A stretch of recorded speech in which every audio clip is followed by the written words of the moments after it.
Okay.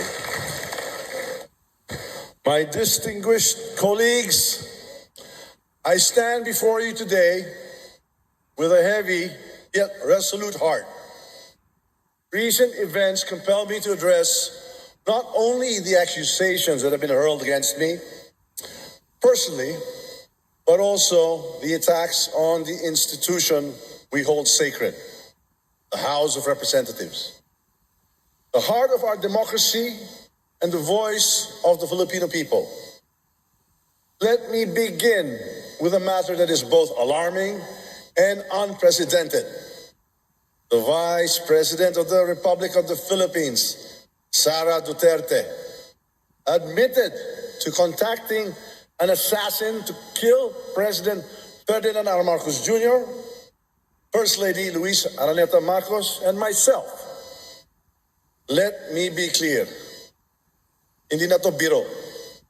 Hindi na to normal na panalita.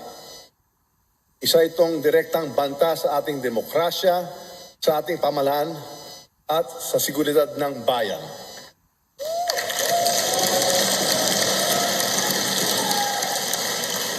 Such statement is not just reckless, it is dangerous. It sends a chilling message to our people. A message that violence can be contemplated by those in positions of power. This is not just an affront to the individuals targeted, it is attack on the very foundation of our government. It is an insult to every Filipino who believes in the rule of law and the sanctity of life. Violence has no place in our society. It is irreconcilable with the values that have taught and guided us for years. Values of respect and amicable, peaceful conflict resolution. We cannot let this pass as mere rhetoric. The gravity of such confession demands accountability. It demands answers. It demands that we, as the representatives of the Filipino people, take a stand to protect our democracy from any and all forms of threats. The actions of the Vice President will go down in the annals of history like a nightmare that will haunt our people for generations. And this House will do whatever we can to protect the dignity of this institution and the 100 million Filipinos we represent.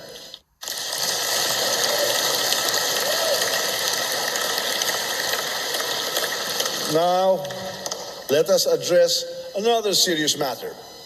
The Vice President's unfounded and baseless accusations that I am plotting to destroy her because of alleged political ambitions for 2028 elections.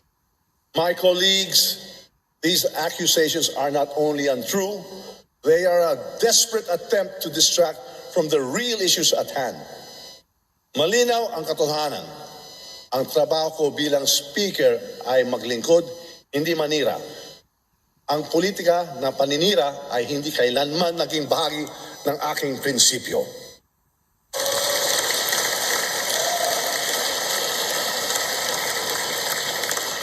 My focus has always been on fulfilling my responsibilities as Speaker of the House, leading with that every action and decision I take must always be for the benefit of the Filipino people.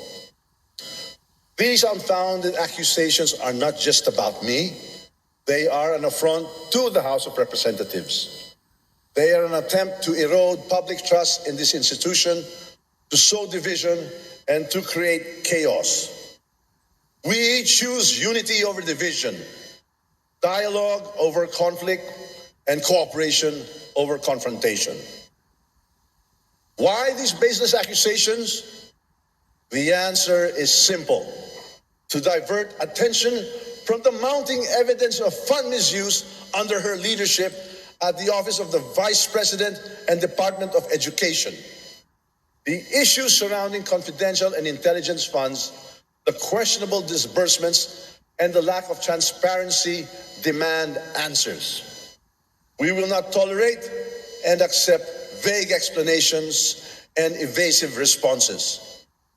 Kung wala kang itinatago, bakit hindi sagutin ang mga tanong? karapatan ng taumbayan na malaman ang katotohanan.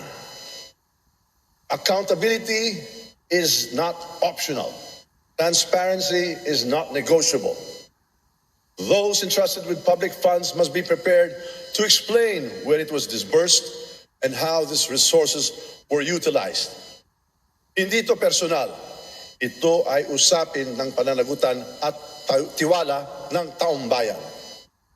Instead of providing clarity, we have seen attempts to shift the narrative, to create distractions, and to fabricate stories. But let me remind everyone that truth is resilient. No amount of noise can drown it. This House of the People is a sacred institution. It is the embodiment of the people's will, and its dignity must be upheld at all times. Ang Kongreso ay sagrado. Ang mga patakaran at seguridad dito ay hindi nilalabag. Ang paglabag sa mga ito ay kawalang galang sa taumbayan ng ating pinaglilingkuran. Disrespect for the protocols, security measures, and leadership of this institution is not just a breach of rules, it is a breach of trust. To mock our protocols, to defy our orders, and to malign our leaders is to disrespect the Filipino people who elected us to serve. This House operates on the principles of the rule of law, transparency, and accountability. These principles are the bedrock of our democracy. To undermine them is to weaken the foundation upon which our nation stands. My colleagues, I call on you to stand with me in defending this institution.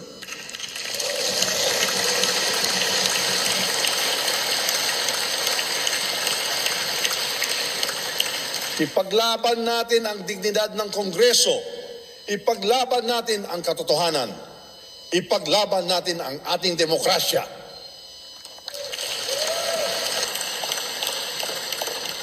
This is not about personal interests.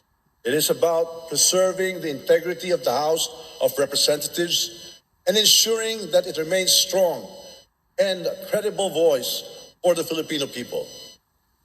To the Filipino people, I assure you that this House will not waver in its commitment to transparency, accountability, and service. We should not allow individuals to ruin this great nation with their manipulative tactics, their troll armies, or their few blind followers. We owe it to the Filipino people to remain steadfast in our mission to pass laws that improve lives, protect freedoms, and ensure a brighter future for all. Finally, I reaffirm my unwavering support for President Ferdinand R. Marcos Jr. and his administration.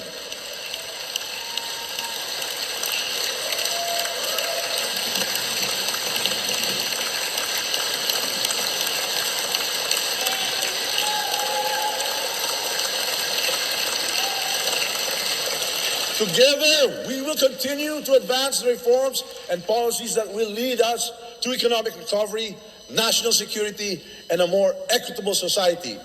Ang laban na ito ay hindi tungkol sa akin, hindi tungkol sa inyo, kundi para sa ating bayan at sa kinabukasan ng bawat Pilipino.